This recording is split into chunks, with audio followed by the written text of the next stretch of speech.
welcome back to Family Art Project's Depth and Distance series. Today we have a special guest artist. Tattfoo Tan will be creating collams with us. And so before I give it away to Tattfoo, I want to tell you a little bit about what he's going to be creating with us and get us into thinking about how we might want to co-create with him. So with Tattfoo, we'll be creating a collam to help us think about the space around us. And he'll be making his work on the floor with natural materials. And so as we think about making the work with him, we'll be thinking about what it means to have a space that is sacred or special to us in the places that we walk, the very spaces that we occupy every day. We walk to and from, we walk through.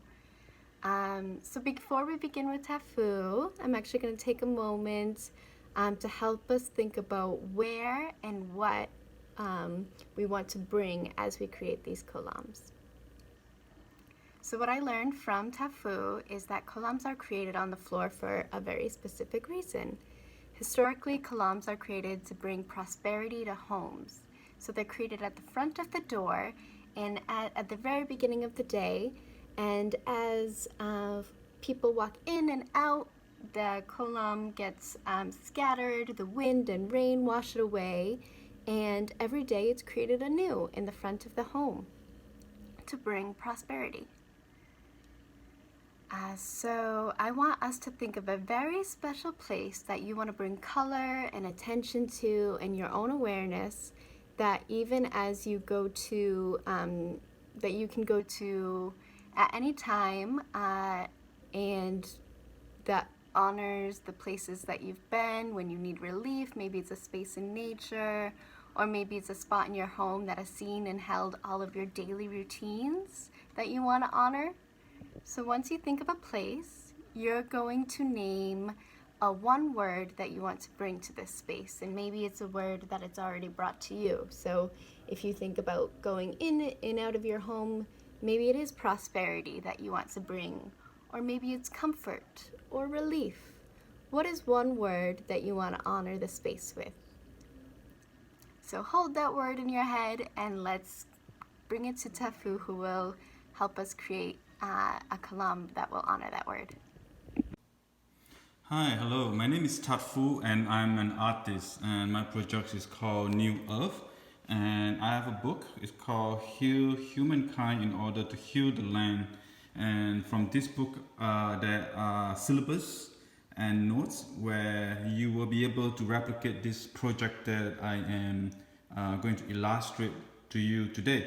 And you can get this book on my website tattfoo.com, or if you like to buy one, you can go to the concerned newsstand and purchase an actual copy. If you go to my website, it will be a free download.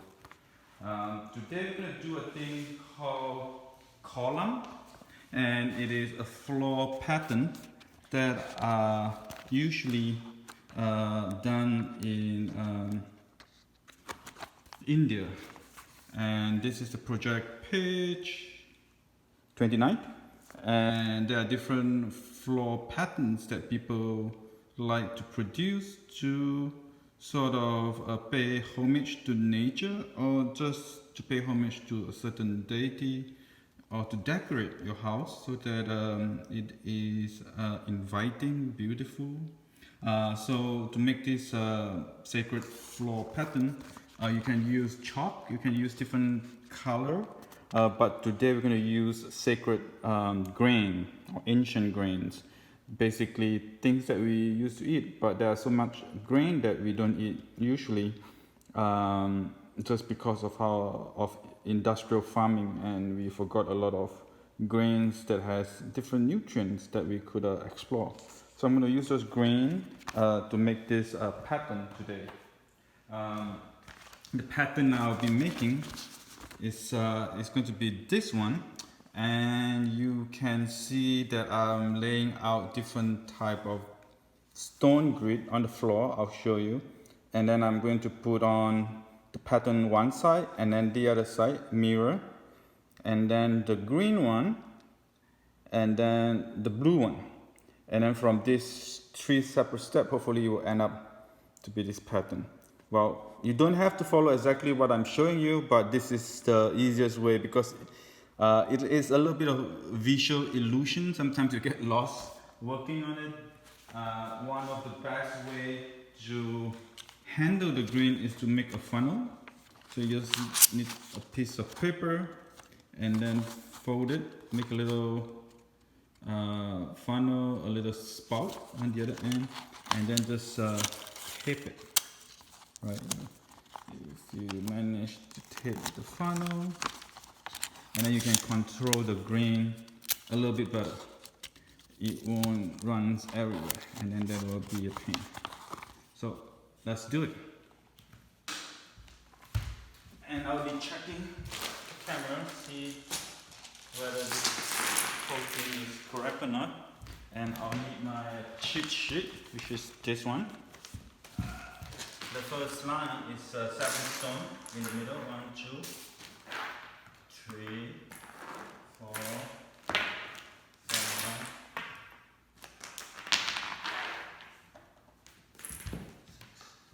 7. And then the next line is 5 stone. 1, 2, 3, 4, 5. 1, 2, 3, 4, 5, 6, 7. So there you go. That's 5. And then 3. Let me check. Perfect. I hope everyone's to see this. There's 1.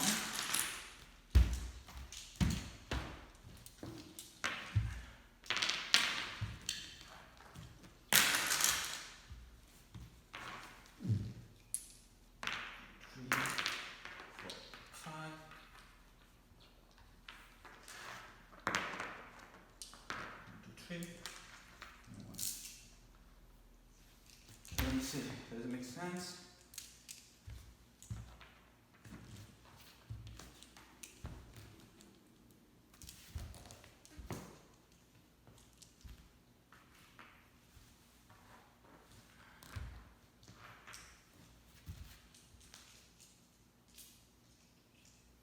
Make sure they are spaced nicely apart.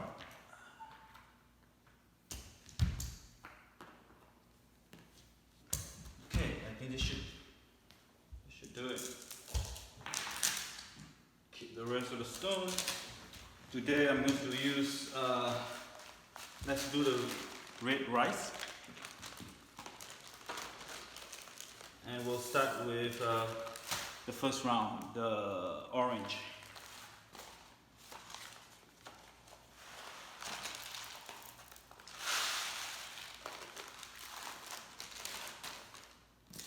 So take the paper and see where you're going to start. So you can start here. Second row, first stone goes into the second. First stone.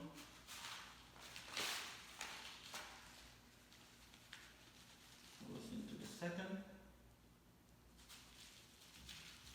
From the second. You're going to make a little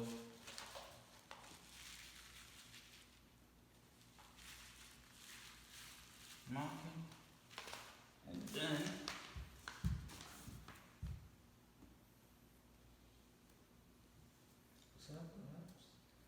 comes out.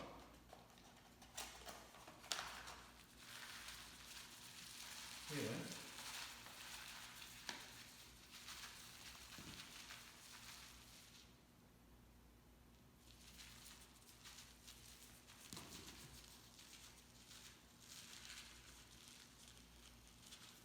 Makes a perfect connection.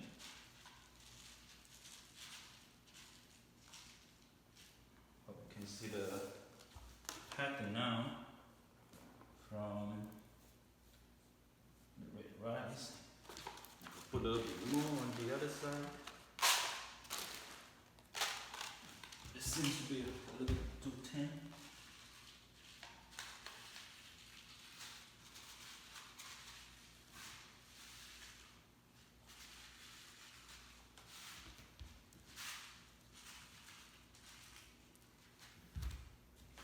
let's do the other side. This is the same rules. We're going to go by the second stone.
Okay, let's fill up some gap here, and some here.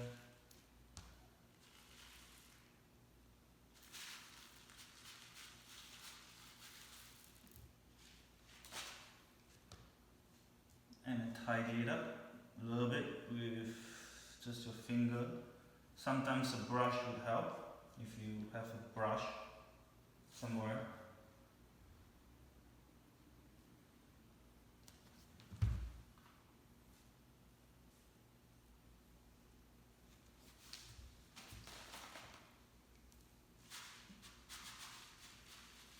Just want to make it thicker line and more prominent. Usually people do it outdoor, so the green will be left outdoor for the animals to finish, eat, like an offering. So that's really nice. So we have completed the orange part, as you can see. This sort of butterfly M or tableau shape is what I have done there, right? So we got that down, and then we're going to do the green one, like a V, or the mode and sign, whatever we call it, sign is. So maybe we can be more creative, and let's change to different grains so that we have different colors. Perhaps it'd be interesting. Have you seen this? This is a buckwheat rice. So this will be our green line.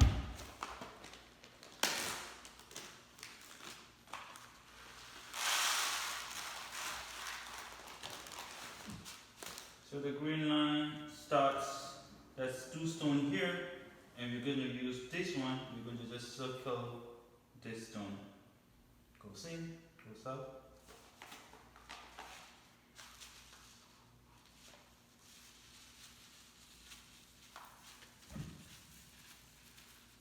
Sometimes it's good to just put a tiny line, like when you draw something, you should have a pencil line. That's how it is. And then you can go back to make it thicker, so that you start with like a sketch basically.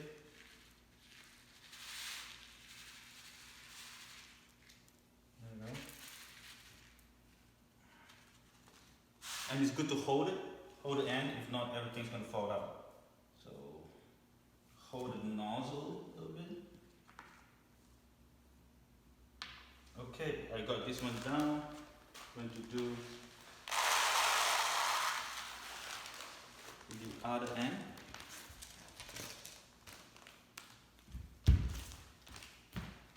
So this is the green one. And by now, sometimes people get confused. I get confused too, most of the time. So we're going to get over here, pass it down. Alright.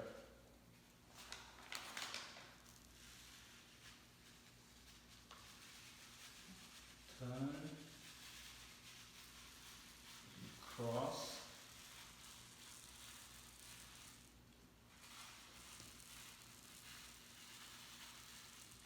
Circle.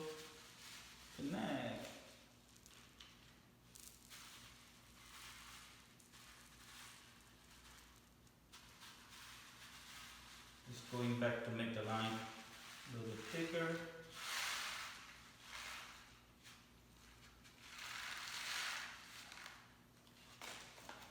Awesome. Check this out. Perfect. Now we have the green line.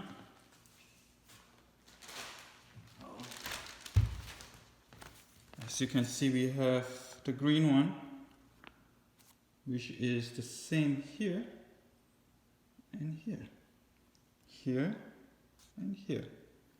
And now we're going to finish it using the blue line, which is the outer figure, the outer one. And what should we use? If I use any other lighter color, we might not see well. So I'm going to use back the buckwheat rice because it is more legible. Or maybe, let me see, yeah, let's use back the buckwheat rice because if I use anything lighter, it won't be visible on this floor, especially with this lighting. So let's do that.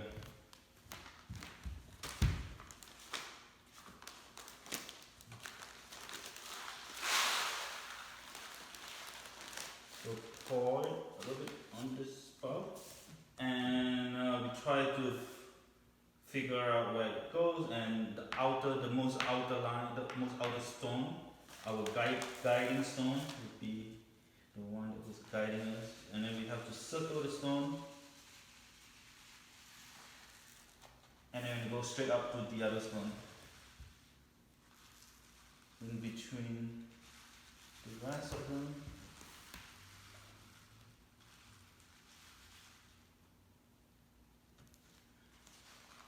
See? Does it make sense?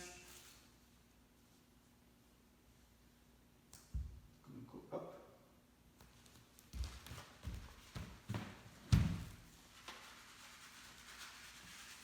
Circle it. Go this way.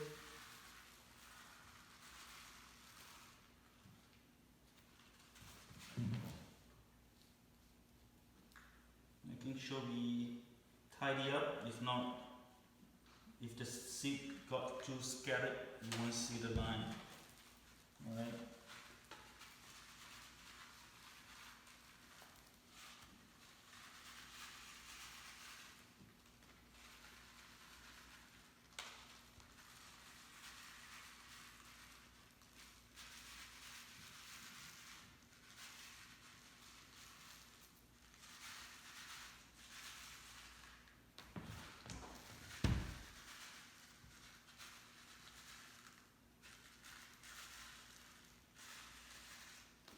Okay. Trying to make the lines more neat.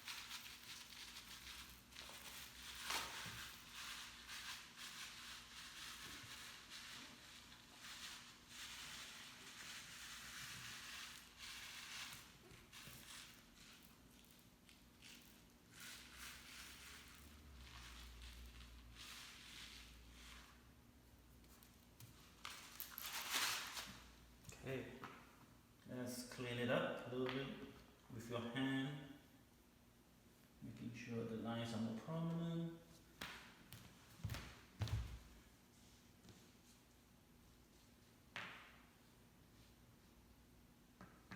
That's it. Did we did it?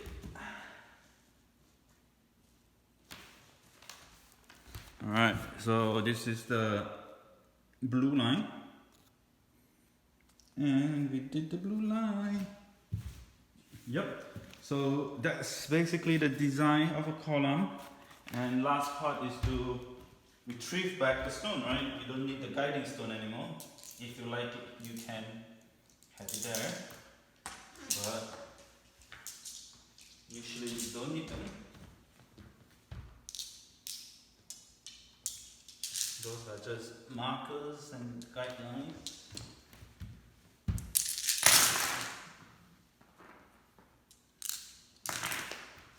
There you go.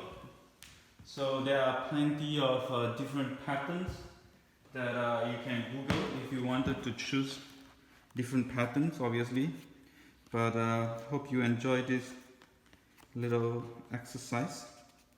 And as you can see in the book example, I did this one, and of course you could use this one, or maybe even this one. So by just this grid system of the stones, you can produce at least there's 3 samples that I just gave you there. Hope you enjoy. Thank you.